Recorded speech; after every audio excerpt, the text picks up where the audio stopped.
We're now at the end of sophomore biology, and for my last project, I'm making a video. This semester, I chose to do my project on how practice affects how good you are at a skill and how much it helps you improve. This is because I have a problem. The problem is that all the best drummers use traditional grip drumming, but I'm really not good at it and I want to improve. So I came up with my driving question, which is, what is the best way to develop a new skill and what parts of the body does that affect? My claim for this question was that consistently practicing a skill leads to proficiency and more ability in it. So, with this start, I began my research on how practice works, what makes the best kind of practice, and what I should do for my required experiment. Research conclusions. As the year went on, we had a whole lot of time to research our topic, and these are the conclusions I came up with from everything that I've read and learned. Different types of practice. Deliberate practice. One type of practice that came up more than any other type was deliberate practice. Basically, deliberate practice is where you are required to focus on what you're practicing, and the whole point is to become better at the skill you are learning.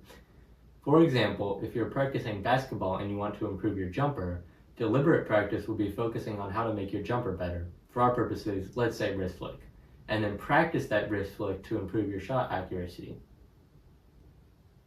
Rote repetition. This is the type of practice that we do a lot in school, because the whole point of rote repetition is to do something over and over again until it is basically ingrained in your brain. An example of rote repetition that all Algebra 2 people know is singing the quadratic formula song until you will never ever forget it. Varied practice.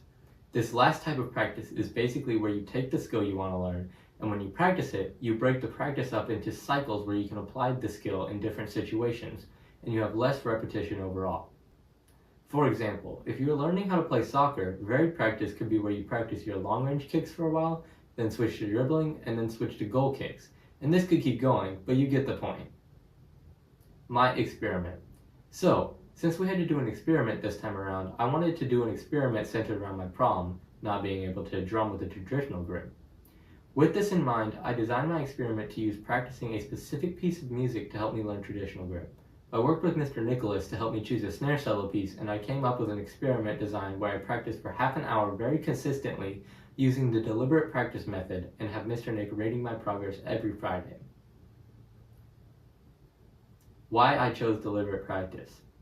The reason that I chose deliberate practice is that this type of practice will be best for focusing on fixing problems with both technique and musical errors.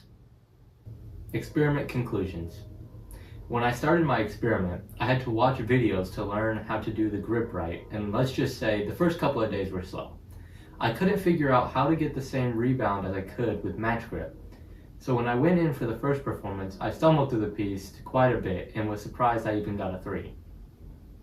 As the days went on though, I did begin to get the hang of it, and while I won't say I'm an expert, I will say that I can play fairly advanced music with it.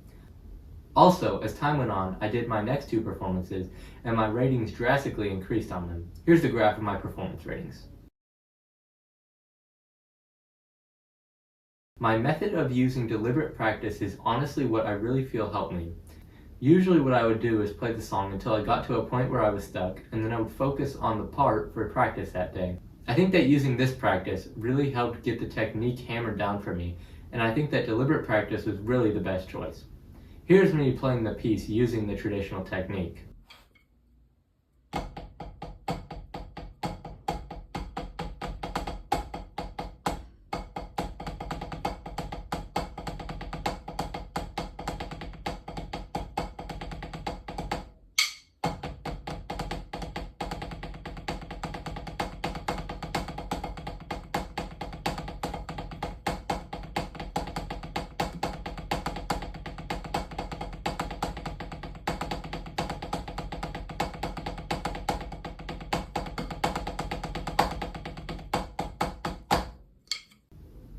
Conclusion.